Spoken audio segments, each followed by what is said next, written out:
YouTube channel Netram Dixit ज्ञान में आपका हार्दिक अभिनंदन। आज हम आपको काकभूषुंडी जी के जन्म की कथा सुनाते हैं। अयोध्या नगरी में शूद्र वर्ण में एक पुरुष रहता था। उसका जन्म शूद्र वर्ण में ही हुआ था। वह पुरुष भगवान शिव का परम भक्त था। भगवान शिव की आराधना करता, लेकिन भगवान विष्णु और देवों से वह द्रोह करता था। एक बार अयोध्या में अकाल पड़ा तो वह अयोध्या को छोड़ करके उज्जैन चला गया और वह उज्जैन नगरी में धन कमाने लगा और संध्या के समय भगवान शिव के मंदिर जाता। उज्जैन नगरी में वहाँ एक ब्राह्मण रहते थे। उनसे हाथ जोड़ करके विनती करने लगा कि हे गुरुवर, मुझे गुरु दीक्षा दे दीजिए। ब्राह्मण देवता ने प्रसन्न होकर के उस पर कृपा की।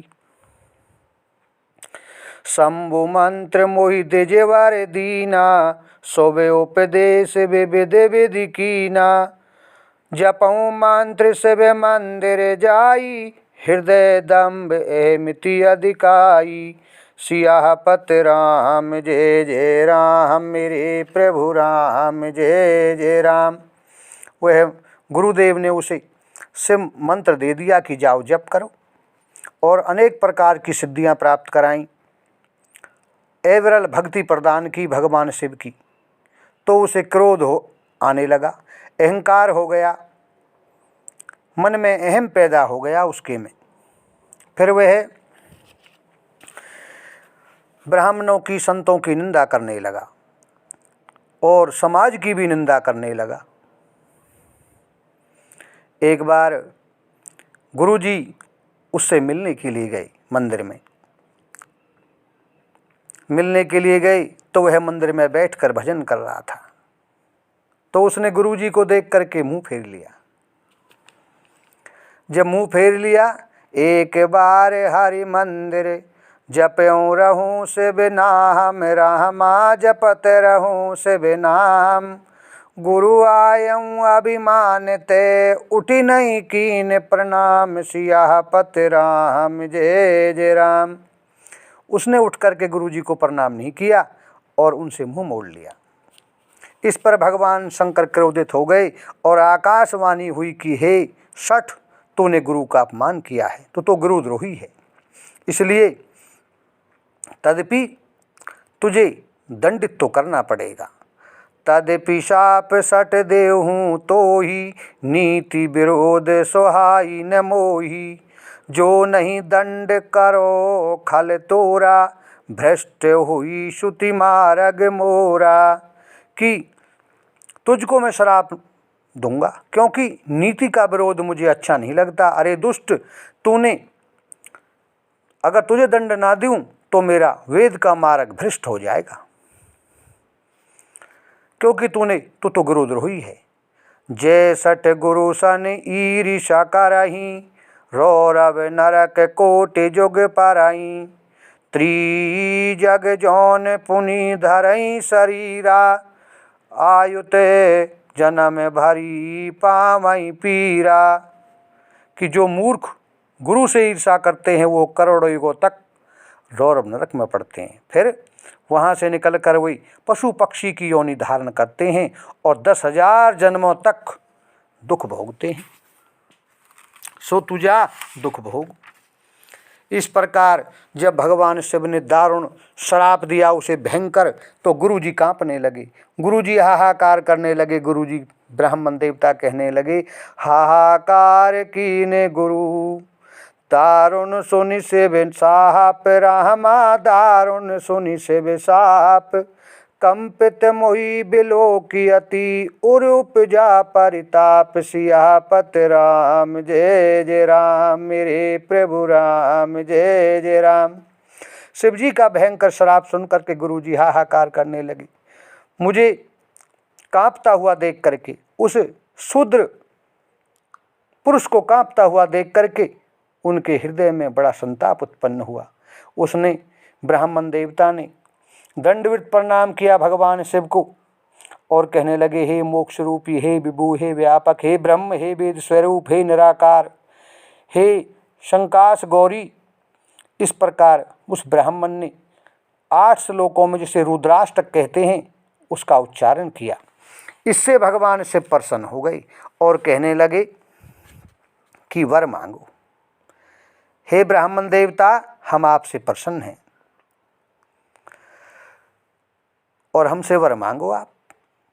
तब ब्राह्मण देवता कहने लगे, जो परसन प्रभु मोह पर, नाथ दीन पर नेहु, रामा नाथ दीन पर नेहु, निज पद भक्ति देई प्रभु, पुनि दूसर वर देहु, सियापत राम जय जय राम, मेरे प्रभु राम जय जय राम। हे प्रभु, अगर आप मुझ पर प्रसन्न हैं, हे कृपालु, तो पहले मुझे एक वर दीजिए कि मुझे पहले भक्ति दीजिए अपनी अपार, और उसके बाद फिर दूसरा वर मांगने के लिए कहिए। भगवान शंकर कहने लगे तथास्तु, और कहने लगे, हे शंकर जी, इस मेरे शिष्य पर आप कृपा कीजिए। हे कल्याणकारी, भगवान कहने लगे, श्राप तो मेरा मिथ्या नहीं हो सकता, इसको दंड तो भोगना पड़ेगा, लेकिन इसके जन्म 10,000 होंगे, इसको जन्मांतक और मरणांतक में कष्ट नहीं होगा, ये ज्ञाता होगा, वेदों का ज्ञाता होगा, और इसको अपने सारे जन्म याद रहेंगे, लेकिन इसको श्राप से मुक्त तो मैं नहीं कर सकता, क्योंकि वेद का मार्ग भटक जाएगा इस तरह से। भगवान कहने लगे, शिव जी, तब क्या होता है कि वह जन्मांतक और मरणांतक में भटकता रहता है वह पुरुष, और अंत में अंतिम जो उनका जन्म होता है वह एक ब्राह्मण के घर जन्म लेता है। चरम देह दिज के मैं पाई, सुर दुर्लभ पुराण सुति गाई, खेलऊँ तहूँ बाल कन मीला, करऊँ सकल रघुनायक लीला।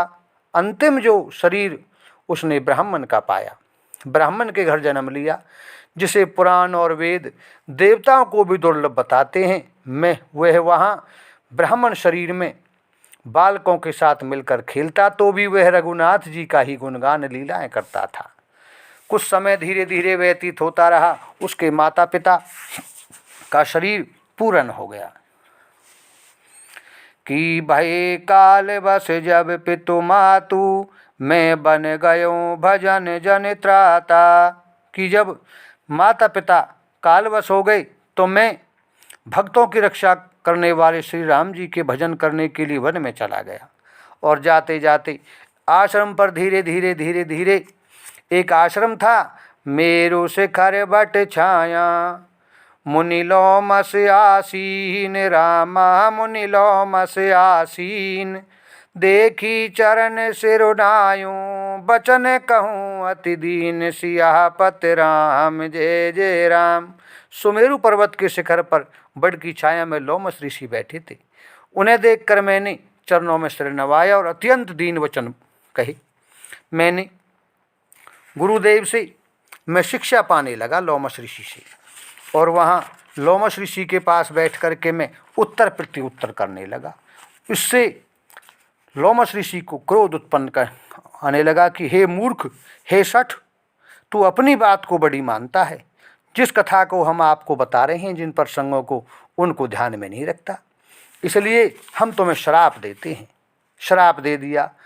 सट स्वे पच सब हृदय विशाला, से पदी हुई पक्षी चंडाला, लीन शाप में शीश चढ़ाई, नहीं कछु भे न दीनता आई। मेरे हृदय में बड़ा भारी सठ है। लोमस ऋषि कहने लगे, तेरे हृदय में अपने पक्ष का बड़ा भारी सठ है, अतः तू शीघ्र चंडाल योनि यानी कुआ हो जा। और वह कोई की योनि में चला गया। तुरत भयो में काग तब, अरे पुनि मुनि पद सिर नाई, रामा मुनि पद सिर नाई, सुमरी राम रघुवंश मणि, हर्षित चले उड़ाई, सियापत राम जय जय राम, मेरे प्रभु राम जय जय राम। तो ये कथा काकभूषुंडी जी गरुड़ जी को सुना रहे हैं और काकभूषुंडी जी कह रहे हैं कि तब मैं तुरंत ही कुआ हो गया और फिर मुनि के चरणों में सिर नवा करके रघुकुल मणि शिरोमणि श्री राम का स्मरण करके हर्षित होकर के उठ गया। हमारी इस कथा को सुनने के लिए आपका हार्दिक धन्यवाद। कृपया हमारे चैनल को सब्सक्राइब करें, लाइक करें, शेयर करें और आपको कोई प्रश्न पूछना हो तो कृपया कमेंट